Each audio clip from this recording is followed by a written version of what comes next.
Herzlich willkommen zurück auf dem Kanal von Agathor. Letzte Woche musste das Video leider ausfallen, tut mir voll leid, aber ich war das ganze Wochenende auf einer Messe und habe tatsächlich meine Würfeltürme verkauft. Neben meinen Miniaturen und den Sachen aus dem Lasercutter ist aber noch in rauer Menge da, also schaut auch gerne bei Etsy vorbei, da findet ihr bestimmt was. Genug Eigenwerbung. Ausgabe 46 steht an. Es sind vermeintlich nur 2 Farben dabei, aber ich habe schon ein bisschen geschnust und habe gesehen, das wird ein riesengroßer Aufwand. Ich muss gucken, wie viel wir gemacht kriegen. Ich gebe mir Mühe, dass wir so viel als irgend möglich fertiggestellt bekommen. Es ist mal wieder so viel, aber ich will nicht jedes Mal so viel kürzen, weil wir sonst den gigantischsten Pile of Shame aller Zeiten hinter mir stehen sehen und das möchte ich auch nicht. Von daher gucken wir uns jetzt gleich mal im Heft an, was es so zu tun gibt. Dann steigen wir ein. Wie immer, wenn es euch gefällt, liken, teilen, abonnieren und so weiter. Viel Spaß!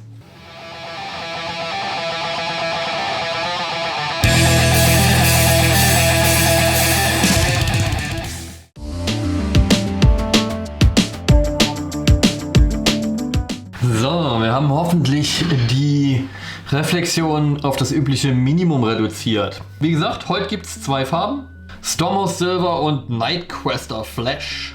Und wir schauen mal, was uns da jetzt überhaupt erwartet. Auf jeden Fall wieder eine Technik. Im letzten Heft hatten wir ja im vorletzten Heft hatten wir die Base-Gestaltung, im letzten Heft hatten wir Orks, das war's. Diesmal geht es um das Akzentuieren mit dem S-Layer-Pinsel. Den haben wir auch schon irgendwo rumliegen hier. Mit dieser Anleitung lernst du, wie du deine Miniaturen akzentuierst. Dies ist eine fortgeschrittene Technik, für die du den Pinsel gut unter Kontrolle haben musst. Es bleibt dir überlassen, wie viel deiner Modelle du akzentuierst. Siehst du in einer Anleitung das Schlüsselwort akzentuieren, kannst du dich an diesen Artikel halten. Und zwar wird mit der Spitze und der Seite gemalt. Dein S-Layer-Pinsel ist das ideale Werkzeug zum Akzentuieren und seine Borsten sind perfekt dafür geformt. Du kannst jedoch jeden beliebigen Pinsel verwenden. Na danke. Der Tipp hier ist, es ist wichtig, die Farbe zu verdünnen, um eine gleichmäßige Konsistenz zu haben. Dann mit dem Pinsel aufnehmen, aber so ein bisschen abstreifen. Das seht ihr hier. Es wird dann einmal so abgestriffen, sodass er gut vollgesogen ist, aber nicht überläuft im Prinzip. Dann wird an scharfen Kanten, das seht ihr hier, wird mit der Seite des Pinsels gemalt, während wir die Spitze dann hier für die Flächen benutzen. Also es geht hier ums Akzentuieren, das heißt, wenn wir eine Kante haben, können wir schön seitlich drüber gehen, sodass wir dann die hochstehenden Kanten eben einmal einfärben. Wenn wir die Spitze nutzen, können wir dann auf größeren flächigen Sachen, hier zum Beispiel die Muskeln, die Kanten machen. Hier steht auch nochmal, sanfte Formen verzeihen Malfehler deutlich leichter als scharfe Kanten und erlauben es dir, Strichbreite der Akzente zu variieren. Ja, bei Umhängen oder so macht es halt auch wirklich viel am Look aus. Natürlich, Pinsel sauber halten, das ist, denke ich, jedem klar. Und dann ist hier nochmal ein Beispiel, wie man es mit der Metallfarbe macht. Bei Metallfarben ist ganz wichtig, da müsst ihr richtig gut aufpassen. Die setzen euch die Borsten richtig krass zu. Lasst mich mal gucken, ob ich irgend so einen Metallfarben geopferten Pinsel hier rumliegen habe. Hier, der ist uralt. Ihr seht da vorne, die 5 Haare funktionieren noch. Ich benutze den manchmal für die Flächen, aber eigentlich fing der hier an. Der ist über die Jahre, ist der so zugesifft, jeder andere hätte den wahrscheinlich schon lange weggeschmissen. Er fliegt jetzt auch bald, ich habe noch genug, aber damit ihr einmal seht, ein schlechtes Beispiel. Und hier wird praktischerweise erklärt, wie man Gesichter akzentuiert. Das finde ich ganz cool, deshalb lese ich euch das einmal ganz vor. Um die Gesichter deiner Modelle ohne Helm zu bemalen, akzentuiere zunächst leicht ihre Augenbrauen und Nasen mit Palette Witch Flash. Akzentuiere dann Kinn, Lippen und die Oberkante der Wangenknochen. Wasche deinen Pinsel regelmäßig aus, damit er nicht verklebt. Akzentuiere, falls sichtbar, die Kanten der Ohren und der Stirn. Sind wir hier. Vermeide die Haare und die Rüstung. Trage Kettchenflash als Grundfarbe auf die Innenseite der geöffneten Münder und die Vertiefungen der Augen auf. Male dann wiederum mit Witch Flash eine schmale Linie in die Augen. Achte darauf, dass du die Farbe nicht allzu stark verdünnt hast. Zum Schluss kommen dann schwarz die Pupillen rein und dann haben wir den bleichen Kameraden hier als fertiges Meisterwerk. Ich glaube, das müssen wir demnächst mal ausprobieren. So, Jetzt aber zur eigentlichen Aktion in dem Heft hier. Und zwar werden unsere Modelle, oh Wunder, bemalt. Space Marines, die Kanten werden einmal gemacht. Sowohl die scharfen Kanten als auch die flachen Kanten. Natürlich mit dem Calgar Blue. Das packen wir gleich aus. Moment, wie mit Calgar Blue? Ah, das haben wir schon. Ich wollte nämlich gerade sagen, das steht hier. Das war vor 2 Heften schon mal dabei, ich erinnere mich. Also, damit machen wir dann die Kanten und die Oberseiten der Rohre. Und sogar der eigentlich schwarz gekleidete Ordenspriester, der kriegt dann ein paar blaue Kanten hier. Das sieht dann, glaube ich, ziemlich cool aus. Gleiches gilt für unsere Signalbarke. Wie geht's weiter? Mit dem Stormhost Silver wird dann Gold und Silber akzentuiert. Und die Oberkante der Waffe, alle goldenen Elemente, also Retributor Armor, ihr wisst, was ich meine. Und auch hier die wärmebehandelten Sachen. Dann kommt das Nightquester Flash. Das ist jetzt aber hier in dem Heft drin, glaube ich. Damit machen wir sämtliche ledernen Elemente. Da haben wir einiges zu tun. Und dann ist die Frage, sind die Kollegen fertig? Fürs Erste, na danke. Es kann sein, dass da sogar noch was kommt. Aber fürs Erste sind sie dann angeblich durch. Danach gibt es allerdings mit den Eldar weiter. Denn auch hier werden die goldenen Parts mit blau gemacht. Die Helme, die Linsen, achso, die Augen werden auch blau akzentuiert. Und mit dem Silber werden die goldenen Parts gemacht. Wie gesagt, die silbernen Parts, die Waffen, boah, da habe ich was zu tun. Und dann mit dem Nightquester Flash auch hier das Leder. Und dann sind sie auch fürs Erste fertig. Das fürs Erste macht mich fertig. Ich weiß nämlich nicht, ob da noch was kommt oder nicht. Ich bin mir echt nicht sicher, Leute. Ich muss das nachher mal checken. So. Brutal, aber gerissen. Es geht wieder um die Orks. In dem Fall hier sogar um Ghazghkull Mek Uruk Thraka. Bei seinem Frontalangriff. Im Krieg mit den Orks sieht man sich mit einer wütenden Welle der Aggression konfrontiert. Klapprige Motoren stoßen fauligen Rauch aus. Kriegsrufe erklingen, die das Mark und den Boden erschüttern. Maschinen des Todes rasseln wankend voran. Jede ihrer Ressourcen ist Gewalt, Zerstörung und allumfassenden Brutalität verschrieben. Groß und stampfig, Squig-Bestien und größer ist besser.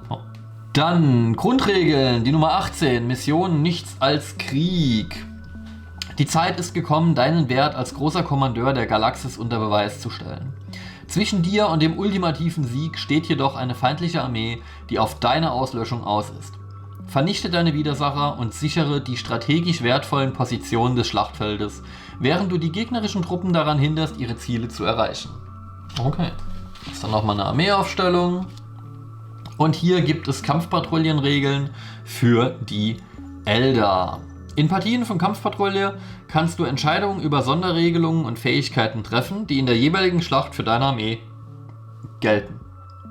Es gibt verschiedene Verbesserungen für deinen Anführer, sekundäre Missionsziele, die deine Armee zu erreichen versucht und spezielle Gefechtsoptionen. Da ist dann noch einmal erklärt, was wir uns so raussuchen können.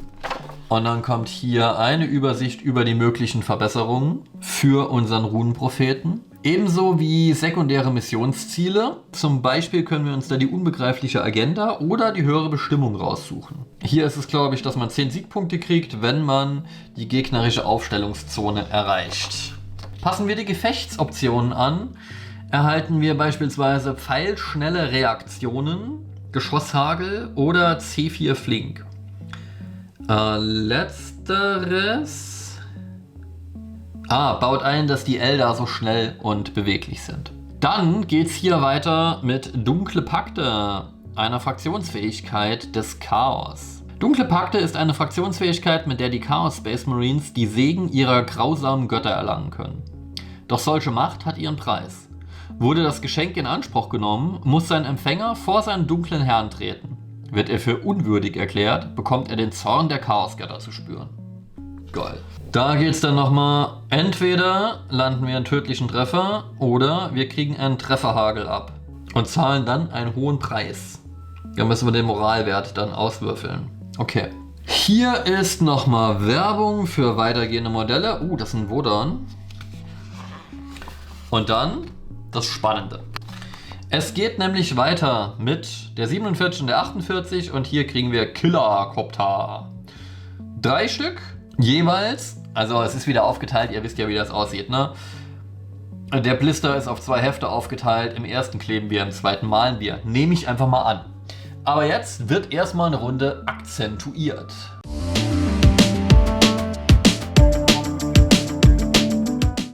Okay, so langsam gehen mir ehrlich gesagt die Themen aus.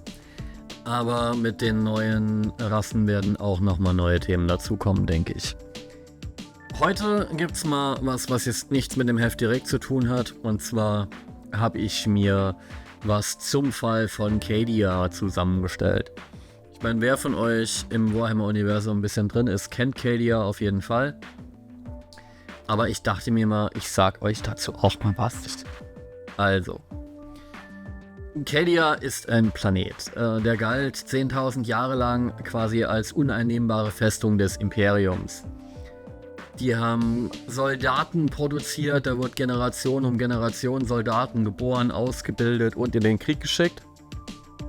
Und es war immer jedem klar, Cadia hält das Chaos fern. Und wenn Cadia fällt, dann ist das Tor zum Eye of Terror offen. Und genau das hat Abaddon eigentlich schon Jahrtausende lang geplant. Es wurde allerdings erst kürzlich in der Lore deutlich. Also, wie gesagt, Cadia lag eben direkt vorm Eye of Chaos, also vor der Störung im Raum, aus der die Chaos-Truppen rauskommen. Und das Cadianische Tor, das Cadian Gate, war ein stabiler Durchgang durch das Eye of Chaos und hat die Galaxie eben mit weiter entfernten Welten verbunden. Cadia war eine Festungswelt und eigentlich jeder Einwohner war ein Soldat. Sie hatten auch befestigte Städte überall, also es gab da keine normalen Millionen oder eher Milliardenstädte, sondern das waren alles Festungen. Und entsprechend hat Cadia auch einen Großteil der imperialen Armee gestellt und jährlich Millionen von Soldaten in die ganze Galaxie geschickt. So, dann müssen wir jetzt kurz die Kurve kratzen zu Abaddon und seinen schwarzen Kreuzzügen. Zudem habe ich ja schon mal was gesagt. Ihr erinnert euch, der eigentliche Verräter Horus ist tot. Und danach, nachdem der Imperator zu Tomaten Kenny wurde und seinen Sohn Horus umgebracht hat, hat Abaddon die Black Legion, also die gefallenen Space Marines von Horus, übernommen. Und dann hat er angefangen mit seinen sogenannten schwarzen Kreuzzügen. Dabei kam er aus dem Warp, aus der Hölle quasi, und hat den Realraum immer wieder überfallen. Über Jahrtausende hinweg, er ist ja nun mal ein halber Dämon. Und das Imperium hielt eigentlich die ersten 12 Kreuzzüge für Fehlschläge, weil man es immer wieder geschafft hat, Abaddon zurückzuprügeln, einen Großteil seiner Leute und gegebenenfalls ihn auch mal umzubringen. Und dann kam er irgendwie ein paar Jahrtausende oder Jahrhunderte später wieder aus dem Loch und hat die nächsten Planeten angegriffen. Scheinbar alles ohne Sinn und Verstand. Dann kam allerdings der 13. schwarze Kreuzzug, der bis jetzt aktuellste. Und dabei wurde Cadia, ihr werdet es euch schon gedacht haben, komplett vernichtet. Es war ein Überraschungsangriff und wie so oft hatte das Chaos auch Truppen eingeschleust, also es gab Verräter in den eigenen Reihen von Cadia. Und die Führung des Planeten wurde ausgelöscht. Ein Mann namens Osaka Creed hat dann die Führung übernommen, während der Planet von Chaos Space Marines, Dämonen und sogar Titanen, also Verräter-Titanen, angegriffen wurde. Die ganzen Städte wurden belagert, teilweise zerstört. Und irgendwann haben sogar Drasin, der Unsterbliche, also ein Necron, und die Elder angefangen da mitzuspielen. Aufgrund einer Agenda, die zuerst nicht so ganz klar war. Denn scheinbar war auch den anderen Xenos daran gelegen, dass Cadia steht, also dass Cadia bestehen bleibt und dass das Chaos es nicht schafft, es zu vernichten. Denn Abaddon hat versucht, einen Pylonen zu aktivieren auf dem Planeten. Und jetzt kommt der Clou. Und das hat das Imperium all die Jahrtausende lang nicht verstanden. Diese Pylonen, die schwächen den Warp, wenn die aktiv sind. Und die haben die Necrons schon vor Jahrmillionen überall platziert. Und in seinen vergangenen 12 Kreuzzügen hat Abaddon nach und nach diese Pylonen zerstört und damit eben das Netz, das den Realraum vom Warp schützt, immer weiter geschwächt. Schließlich ist es so weit, dass in der Schlacht um Cadia Abaddon tatsächlich ordentlich an Boden verliert und es so aussieht, als könnte er die Schlacht verlieren. Auch seine Schwarzsteinfestung, dazu erzähle ich euch vielleicht noch was kurz gefasst. Es sind mythische alte Schlachtschiffe, riesengroß und beinahe unzerstörbar.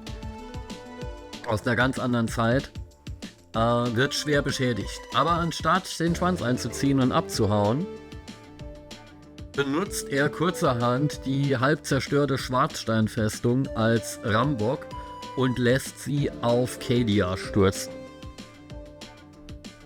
Und die Folge ist absolut verheerend. Er löscht damit nicht nur einen Großteil der Bevölkerung aus, tatsächlich schafft er es, dass der Planet in Stücke bricht.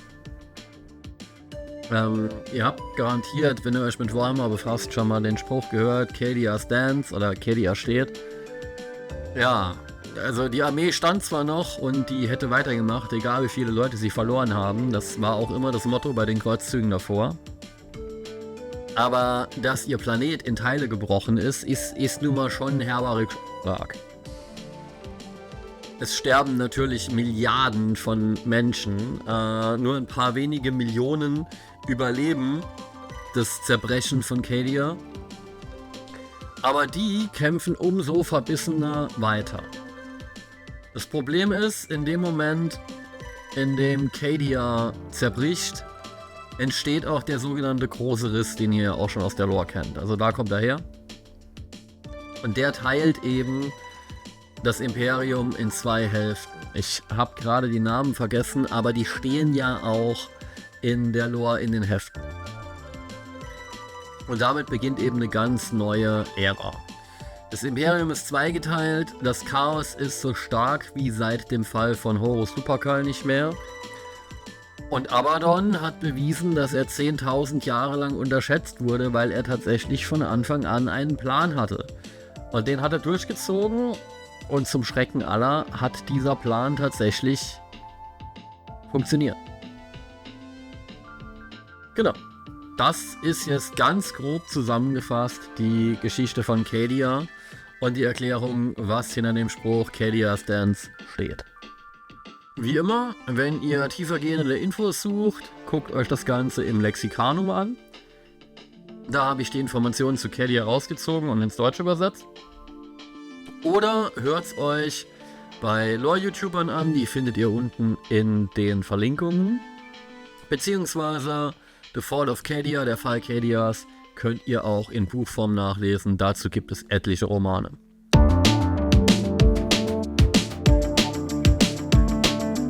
Geschafft. Ja, ihr habt gesehen, ich habe nicht alle Miniaturen gemacht. Ich habe mir 2 Eldar rausgenommen und 4. Und 4 Space Marines. Ich muss dazu sagen, ich hasse Highlighten. Es ist das, was ich an der typischen Layer-Malerei am allerwenigsten gerne mache. Ich arbeite gerne mit Trockenbürsten. Washes finde ich cool. Ich liebe Speedpaints. Da kann man sich das meistens auch sparen. Highlights vermeide ich normalerweise. Aber ich habe euch ja versprochen, wir halten uns hier an die Hefte. Und deshalb habe ich das jetzt einmal vorgemacht. In den nächsten Heften kommen die anderen Rassen auch noch dran. Da werden wir dann auch nochmal highlighten. Immer jeweils 1, 2 Figuren, wie es gerade passt. Ich muss auch zugeben, heute ist das erste Mal, dass ich euch das Ergebnis wirklich ungern zeige. Ich bin nämlich nicht zufrieden damit. Ich mag Highlighten nicht nur nicht, ich bin auch nicht gut darin. Und ich finde meine Ergebnisse wirklich bescheiden. Deshalb, ich ziehe Speedpaints vor. Oder ja, Trockenbürsten. Ich arbeite normalerweise mit fast keinen oder sehr wenigen Highlights. Wie dem auch sei, das Ergebnis kommt gleich. Beim nächsten Mal geht es mit den Killercoptern weiter. Ich hoffe, euch hat es gefallen. Falls ja, liken, teilen, abonnieren. Auf Twitch dürft ihr auch gerne vorbeischauen. Es müsste bald nochmal Zeit sein für den nächsten Bastel-Mal-Stream. Diesmal soll es um World of Tanks Miniaturen gehen. Mal ein bisschen was ganz anderes. Wir malen Panzer an. Und ansonsten findet ihr noch ein paar Würfeltürme in meinem Etsy-Shop. Dann sehen wir uns spätestens nächste Woche Sonntag wieder zu Combat Patrol Nummer, ich glaube 47 ist dann dran. Bis dahin, ciao, ciao!